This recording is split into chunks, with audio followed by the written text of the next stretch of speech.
มีอารมณ์ថានឹងមានរឿងមិនល្អកើតឡើង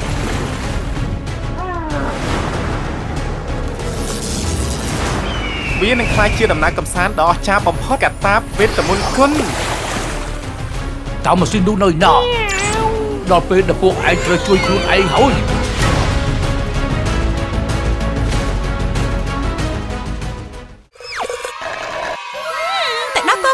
100%សម្បូរទៅដោយប្រូតេអ៊ីនធម្មជាតិវាឆ្ងាញ់ណាស់ហើយធ្វើឲ្យអ្នកកាន់តែរឹងមាំអ្នកណាគេហ្នឹងម៉ាក់ប៉ាមើលនេះមៀ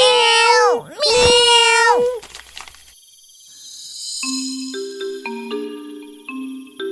អសននេះមើលទៅដូចជាធ្លាប់ស្គាល់តែកូនអាចយកឆ្មានេះទៅចិញ្ចឹមបានទេម៉ាក់ប៉ាវាខ្ជូតគួរឲ្យស្រឡាញ់ណាស់បានតើកូនប៉ុន្តែប៉ាមិនដែលចិញ្ចឹមសត្វឆ្មាពីមុនមកទេម៉ាក់ក៏អត់ដែរគ្រួសាររបស់យើងត្រូវតែរៀនរបៀបចិញ្ចឹមកូនឆ្មានេះឲ្យបានត្រឹមត្រូវ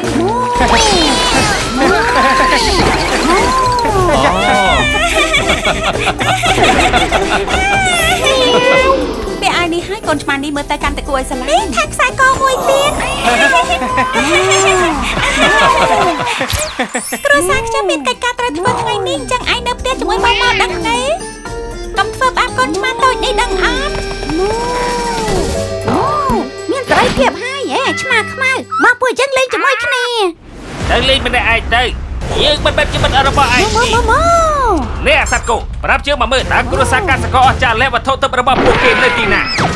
ត្រូវទេមូនឹងមិនប្រាប់ថាវានៅទីនេះជាដាច់ខាតឯងច្រឡំប្រាប់ជើងបាត់ទៅហើយទេមូយើងច្រឡំទេយើងមានតែទឹកដោះគោគុណនៅទីនេះទេបើឯងនៅរៀនជើងទៀតទុកថាយើងខ្វះការគួរសមណាមូកូនឆ្មាម៉ាខ្ញុំមកផ្ទះវិញហើយ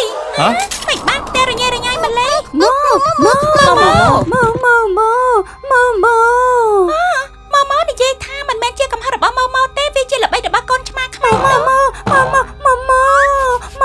ថាម៉េចវត្ថុទិព្វទាំងអស់ត្រូវយកទៅអស់ហើយថាម៉េចវិវោឲ្យម៉ាក់ប៉ាម៉ាស៊ីនហើយសັບទេពគុណត្រូវកលួចបាត់ហើយវាជាម៉ាស៊ីនដែលមានធម្មពលខ្លាំងណាស់ហើយវាកាន់តែមានគ្រោះថ្នាក់បើធ្លាក់ក្នុងដៃមនុស្សអាក្រក់ម៉ាស៊ីនហើយសັບទេពគុណមានរូបរាងតូចគួរឲ្យស្រឡាញ់វត្ថុទិព្វនេះមានធម្មពលអាចចិញ្ចឹមសត្វនៅក្នុងពិភពនេះមិនបានដោយបង្កើតជាផ្ទះដ៏មានសុវត្ថិភាពមួយសម្រាប់សត្វលោកទាំងអស់ហើយក៏ជាគ្រឿងលម្អដ៏ទាន់សម័យដែលលោកអ្នកអាចយកតាមខ្លួនគ្រប់ទីកន្លែងម៉ាក់គិតថាវាជាគម្រោងសម្ងាត់ដែលត្រូវរៀបចំឡើងសម្រាប់ធ្វើដូច្នេះ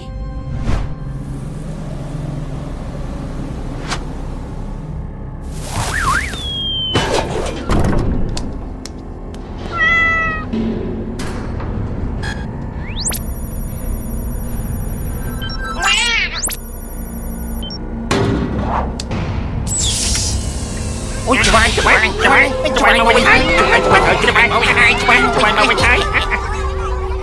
តើម៉ាស៊ីននោះនៅណាចាំស្ដាប់ពួកមនុស្សលោកបានបោះបង់ពួកឯងចោលហើយពួកឯងដល់ពេលដែលពួកឯងត្រូវជួយខ្លួនឯងហើយ